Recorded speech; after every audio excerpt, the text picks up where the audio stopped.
Strictly speaking, in gaming terms, 2024 has been one of the weaker years in a while. It's not that we did not get good games this year, but they were few and far between, and given the state of the industry, we saw a lot of layoffs and a bunch of studio closures and cancelled and delayed games. On the positive side, we did get some great games, and due to this year not being very busy, they got their moment to shine as well. The major positive for 2024 for me is that almost every game that found major success and positive word of mouth were the ones where the devs stuck to their guns and made the games they wanted to make. They did not worry about inclusivity or follow the trends to make a dumbed down version of their game, and the gamers appreciated them for it. In a time where every big studio is pushing for live service or trying to please their social demographic, it is good to see gamers supporting devs who are simply focusing on giving them a good experience. And while most major studios took a hit this year, we did see some potential big hitters emerge who have all of us excited for what they do next. Having worked on the platinum for a lot of these games, these are my top 5 platinum experiences of 2024.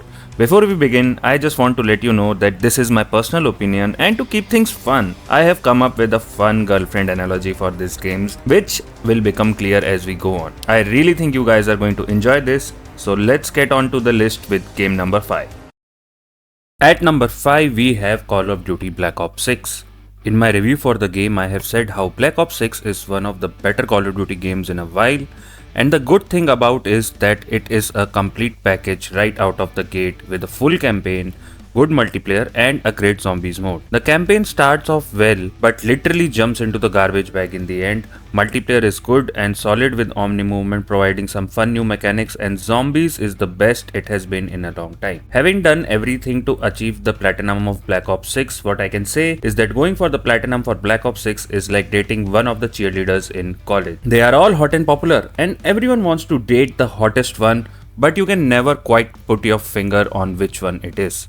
Black Ops 6 is the latest addition to the group, and while it does know all the moves and does everything to uphold the legacy of being the most popular girl in town, the more time you spend with her, you realize this is not the best one for sure. She plays it a little too safe, and you realize she's just trying to copy the older girls to remain in the limelight, while not doing much to push the envelope or put in the efforts to actually excel in her field. You can fall in love with her and all your friends and family are going to agree, and they are going to tell you that you have landed a great catch, but you will always know that there's a better one out there.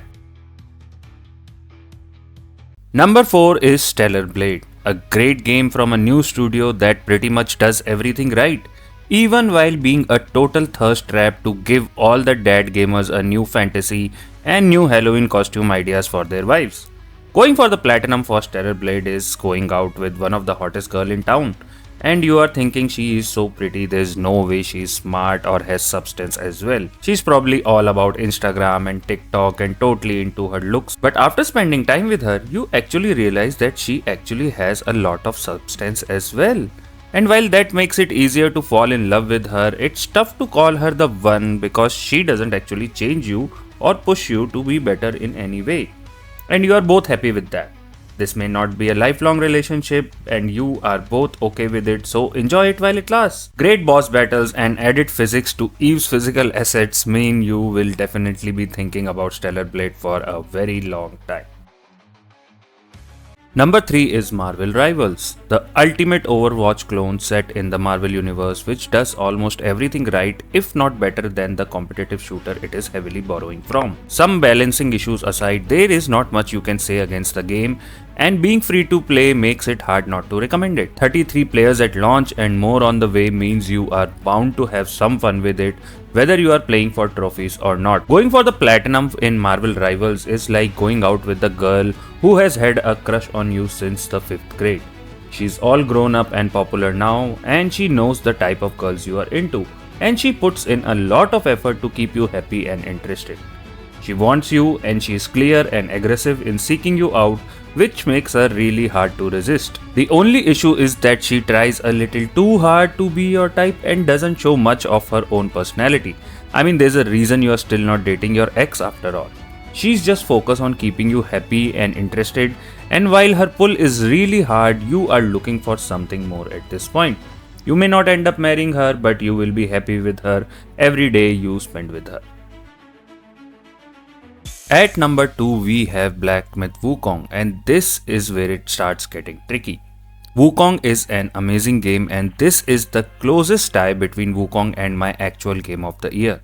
I honestly believe on different days I can go with either of them as the best experience I have had this year. You can watch my review to find out how much I love this game, and the only issues I have with it are some inconsistencies in performance and some RNG drops that affect the experience to some extent. Still, it is one of my most recommended games this year, and if you don't play anything else in 2024, it will still be a great year for you because that is how much fun this game actually is. Going for the platinum for Wukong is almost like finding the one. The one girl who is everything you have ever wanted to be in love with, and she actually has it all going for her. She looks amazing, she has a lot of depth, she gets better the more time you spend together, and she pushes you to be better as well. If she was the only girl you ever dated, you would already be bending the knee for her, but you cannot quite do it. And you don't know why. It's the classic example of it's not her, it's you. And you just know there is someone else out there for you which keeps you from committing to her for life. That's what I feel about Black Myth Wukong. If I had not played any other games this year, this would be my game of the year. And if you talk to me next week, it may well be at that time. That's how much I'm struggling with my top 2. Finally, at number 1, with no pun intended, we have Final Fantasy VII Rebirth. I have a lot to say about Final Fantasy VII Rebirth, and you should definitely check out my review for that. I know this being a remake may bring up some sour opinions, but I have never played Final Fantasy VII, and to me this is a new game I am playing and a new experience I am having. As a game, Final Fantasy VII Rebirth is a great ride and a really fun experience with a ton of mini games and side activities to enjoy, and while it does have its issues with pacing and gameplay, it overall is a very good experience to have. But it's the platinum of Final Fantasy VII Rebirth which makes it my game of the year. The platinum experience for Final Fantasy VII Rebirth is like finding the one and marrying her. She is everything you have always been looking for, and she doesn't want to fool around. She's in it for the long haul and she wants you to do the same. The platinum experience is almost exactly how your marriage is going to be. It won't always be easy and it won't always be fun. Your wife is pretty, she is smart, she's funny, and she loves and cares for you, but she has her bad days as well. She will have her tantrums, she will have her own way of doing things, and she will drive you insane at times. But the key is to get to know her. The more time you spend with her, and the more you will understand how she works, and you will know what to do when she is being challenging. And when it is all said and done, in the end, all you are going to remember are the good times, and while you may be upset at her for being hard on you, you will still appreciate her for all she does and how much she has to offer. You will be a better person because of her, just as I feel that I am a better gamer because I have the platinum for Final Fantasy VII Rebirth. It's definitely not a cakewalk, but I do have all the guides if you are working on the platinum for Final Fantasy VII Rebirth, and if you aren't, then I would definitely suggest that you do, because this is hands down one of the best platinum experiences for me.